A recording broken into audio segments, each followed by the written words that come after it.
This is Mac OS Ken. Revving up Apple Car talk, build quality concerns around the latest iPad Air, and what's running Apple Studio Display. It is Monday, the 21st of March, 2022. I'm Ken Ray, and this is news from Mac OS Ken, brought to you by yours truly and sponsored by Upstart. Fair and fast personal loans. Learn more and check your rate at upstart.com/macOSCan.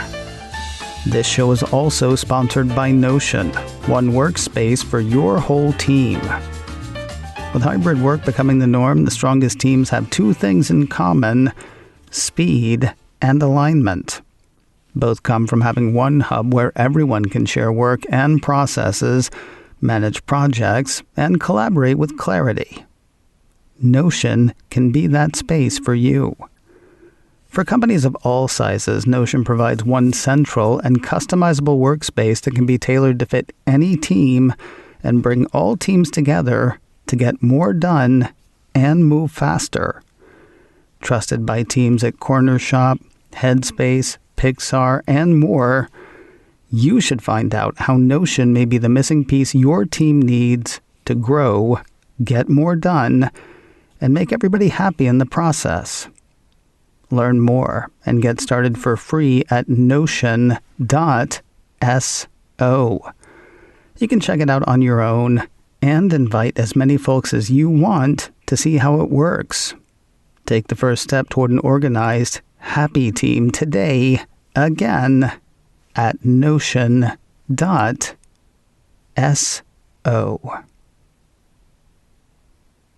Drivers, start your speculating engines. Mac Rumors says the CEO of Porsche says his company, which makes cars, has discussed exciting common projects with Apple, which is rumored to want to make cars. Oliver Bloom is the CEO of Porsche.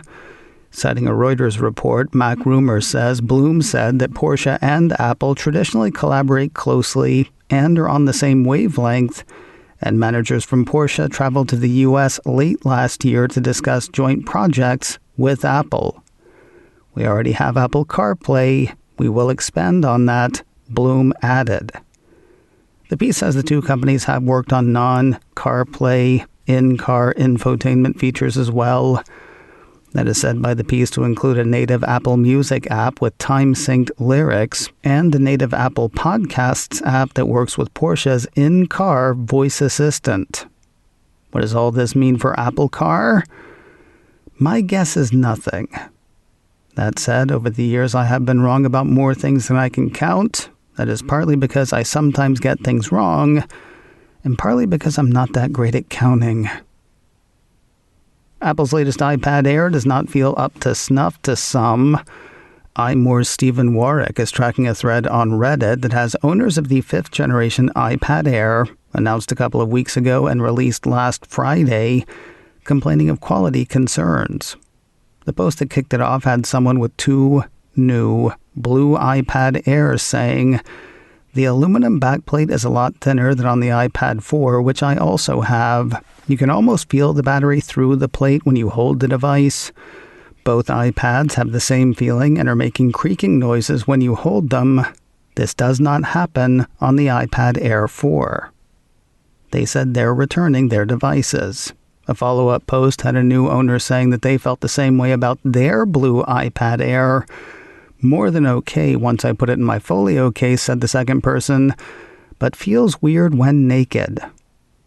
I assume they mean without a case on their iPad, but you do you. Blue is a commonality for many of the complaints, though not all of them. iMore says while some users said that they had not experienced this, and others suggested it was a problem specific to the blue iPad, one user stated that they had found the same issue with the space gray and had returned their device to an Apple store, adding they tried all the colors and felt the same issue, although Apple reportedly disagreed. Mr. Warwick points out that none of the reviews he saw mentioned build quality issues in a bad way. In fact, he says many actually praised the build quality of the device. Maybe it was a bad batch. maybe a mild psychosis. Thing's been out for 72 hours. Let's listen closely over the next 72. We found out something crazy about Apple's new Studio display to end the week last week. While we already knew that the 27-inch 5K display was powered by an A13 Bionic chip, what we did not know was that the monitor runs iOS, specifically iOS 15.4. That's the version released just last week by Apple. Cult of Mac highlights the findings of Daring Fireball's John Gruber. He's the one who found out that users can check Studio Display's firmware, and he's the one who found out it's currently running the latest version of iOS, or I guess iPadOS maybe. The piece says the display firmware carries the build number 19E241, which Gruber points out is the same build number as iOS 15.4 and iPadOS 15.4, which are seriously, totally, really different operating systems. One wants to say the possibilities of a display running iOS or iPadOS are limitless. They are being limited by Apple, though. Just because it runs iOS doesn't mean you can use it like a great big iPod Touch. Gruber did also comment on the webcam issues with Studio Display. Apple said last week that they would be fixed with a software update. Gruber says he's heard that as well from a few different sources. Quoting the Daring Fireballer, multiple little birdies familiar with the Studio Display, each birdie independent of the others, tell me that the image quality problems really are a software problem, a bug introduced at the last minute. He goes on to suggest a future software update might not merely somewhat improve image quality, but raise it to a level commensurate with the iPad Pro models equipped with the same camera. It's hard to imagine that this is a big group, but if you're an Intel Mac user running Windows and wanting to employ Apple's Studio Display, you're in luck. Apple Insider says Apple has updated Boot Camp to make that possible for all 8 of you, probably. According to the piece, Apple updates Boot Camp periodically to introduce support for new hardware, along with typical compatibility and performance improvements. In a March update of the software, Apple has enabled Boot Camp to work with the new Studio Display. In addition to that compatibility, the piece says Boot Camp version 6.1.17 also includes AMD graphics driver updates. More news in a moment, but first a word from Upstart. Fair and fast personal loans. What would you do if you didn't have high-interest loans or credit card debt hanging over you? Would you move? Would you turn your side hustle into your actual job? Don't be held back. Through Upstart, you can pay off your existing debt quickly with a personal loan so you can tackle your next big financial goal. Upstart knows you're more than just your credit score, so rather than looking at your credit score alone, their model considers other factors like your income, employment, and other information provided in your loan application to find a smarter rate for your loan. You can check your rate without impacting your credit score in just 5 minutes for loans between $1,000 to $50,000. See why over 1 million people have used Upstart to get one fixed monthly payment with a clear payoff date. Find out how Upstart can lower your monthly payments today when you go to upstart.com/macOScan. UPSTART. That's upstart.com/macOScan. Don't forget to use my URL to let them know I sent you. Loan amounts will be determined based on your credit, income, and certain other information provided in your loan application. Go to upstart.com/macOScan. 2 more cast members have been announced for the Apple TV Plus series The Changeling. Based on the novel by Victor Laval, Deadline says the lives of rare book dealer Apollo, his wife Emmy, and their baby go from quirky to blessed to nightmarish.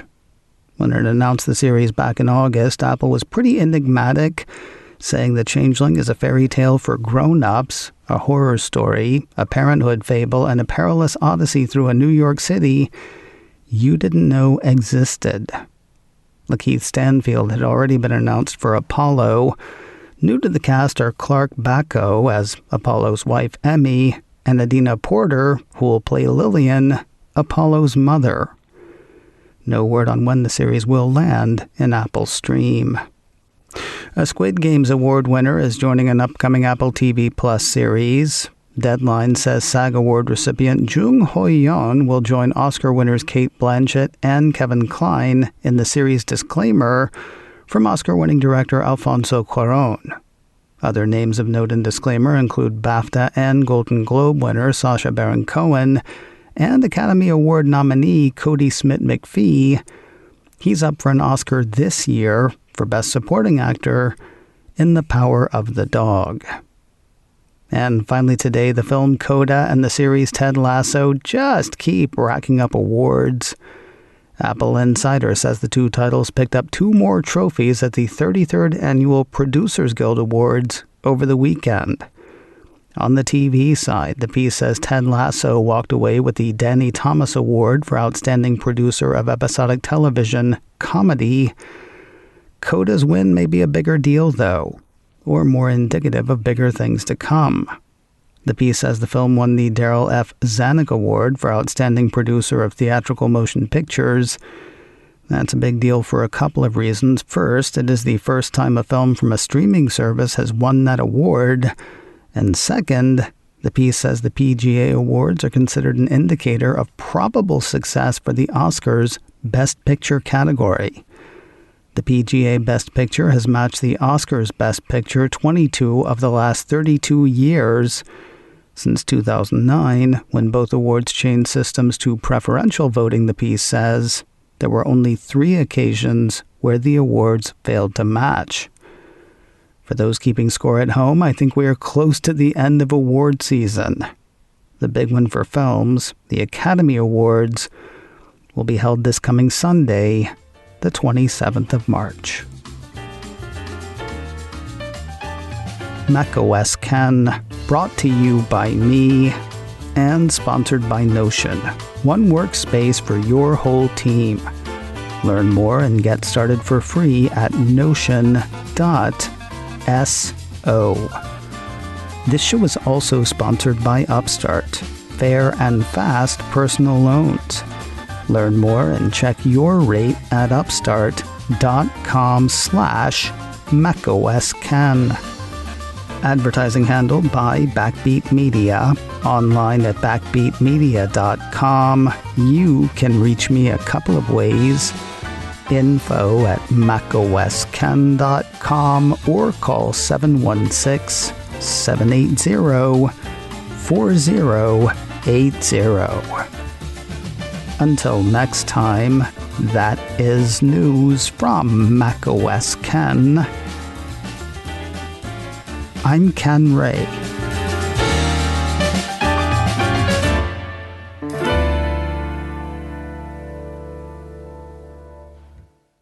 Ciao.